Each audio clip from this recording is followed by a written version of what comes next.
Hello and welcome back to Heroes End Gaming. I'm Josh and today we're going to be looking at Cassandra Nova, Marvel Crisis Protocol.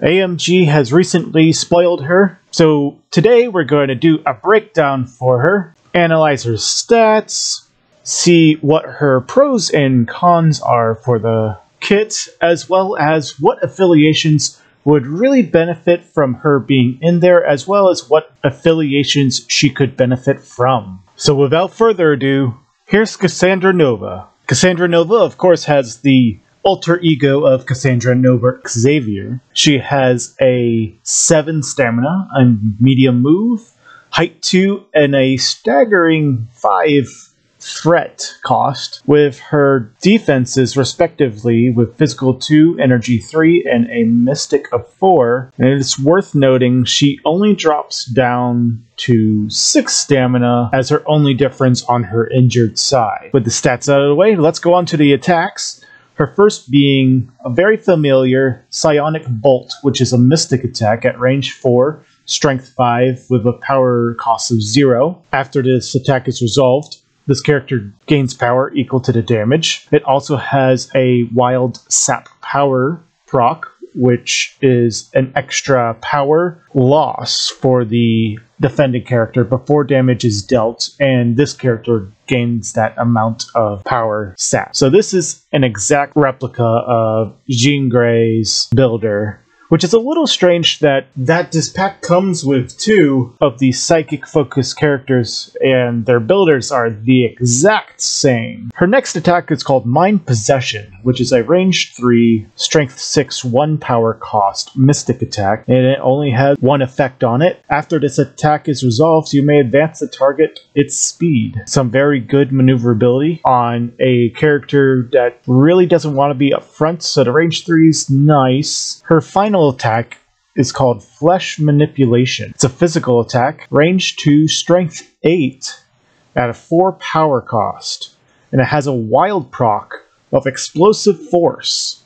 After this attack is resolved, other characters within 2 of this character are pushed away short. Pushed characters suffer 1 damage. So this is a micro AoE, more control, as well as an incentive for characters not to just go rushing into Cassandra when she has a lot of power to spend. She can punish them for getting too close. Her first active superpower, and only active superpower, is called Biokinesis, which is a cost of 3 power.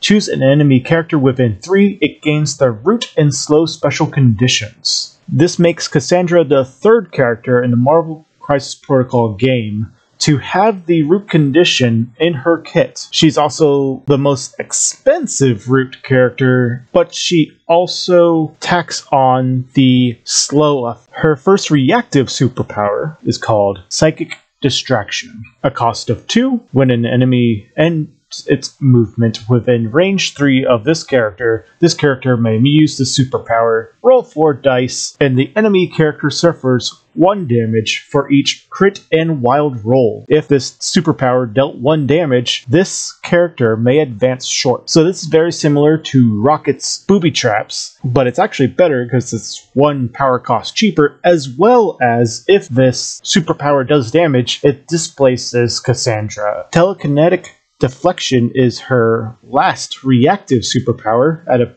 2 cost. If this character would suffer a collision, it may use the superpower. This character does not suffer damage from this collision. It doesn't make her immune to the displacement effect of the collision, but it does prevent her from taking the damage, so she has a built-in 2 cost Brace for Impact into her kit. Her first passive superpower is called Telepathic Cloak. Characters must be within range 3 of this character to target it with attacks. Seeing that her builder's range 4 and her range 3 Mind Possession advances people away, and then her Mystic Distraction triggers when characters get within range 3 of her, this is going to be super relevant of keeping her nice and healthy throughout the game. Her final 2 passive abilities are Flight and a healing factor of 1. So Cassandra Nova has a lot of cool and interesting things going for her with her kit, particularly with good board control with the Mind Possession attack,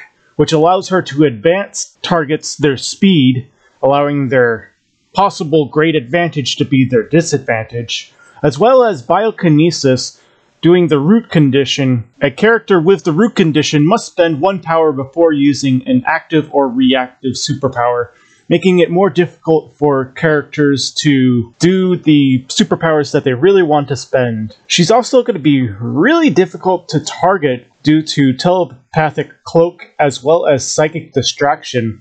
Of course, telepathic cloak is basically stealth without the stealth word, so all these cards that ignore stealth specifically will not target this passive ability. As well as psychic deflection, allowing her to roll those dice and deal some extra damage, but the big thing is if she does do damage with this ability, she gets the advance short, meaning she could actually get out of range 3 just from somebody trying to move into range to target her. Finally, she basically has a restricted tactic card built into her kit with telekinetic deflection, mimicking brace for impact. So she does have some downsides though. The 2 physical defense and 3 energy defense on a 5 threat character is kind of really weak.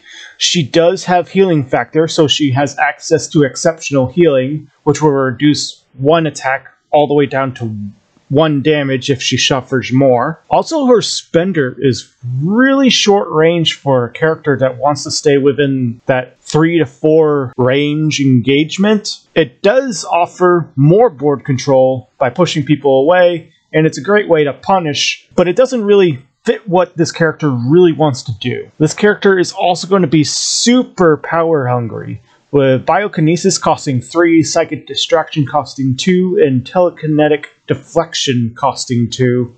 Not including her flesh manipulation will cost 4. She's going to have to be doing a lot of psychic bolts in order to get the power that she needs in order to use these powers, especially reactively, and that means that she's not going to have the liberty of using her mind possession, which I think is really what this character's kit is aimed towards, using mind possession more frequently. And we have yet to see Root play a big role in games. We have Mr. Sinister, who has a super cheap one, but he has to spend his unique genetic tokens in order to activate. And Groot is just not in a lot of lists. Her Root being a power cost of 3, granted it does have the slow condition as well, it's going to be hard to warrant the 3 power cost where you could actually mind possession someone or save that power for psychic distraction as well as telekinetic deflection. So what affiliations would Cassandra Nova really benefit from, and which affiliations would benefit from her being in there? We're first going to explore her affiliation that we know she is a part of due to the new affiliation updates. She's part of the Cabal's Red Skull for her power generation with her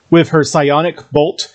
It's been tried and tested with MODOK as being super efficient builder for him. It is 1 less die, but it should still generate similar results. In the Cabal list being run with Sin, Cassandra could be a more board control focused alternative to MODOK. MODOK, with his recent changes to how his rerolls work, may be falling out of favor, and Cassandra can step in and be that psionic powerhouse and allow for more board control, telepathic cloak, allowing her to be just more survivable in general. Other teams that really come to mind, and there's really only one, is the Avengers, especially with Steve Rogers, for a supremely annoying reactive superpower play with her. With psychic distraction only costing 1 and possibly getting her out of range 3 on the enemy character's turn, this will be super efficient for Cassandra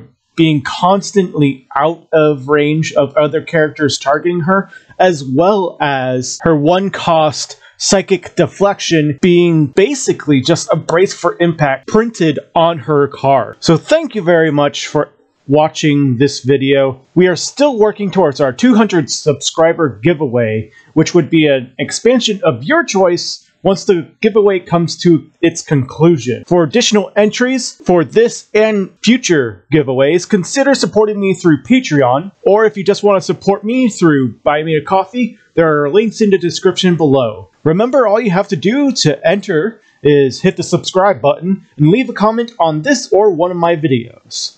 Until next time, I've been Josh. Happy gaming.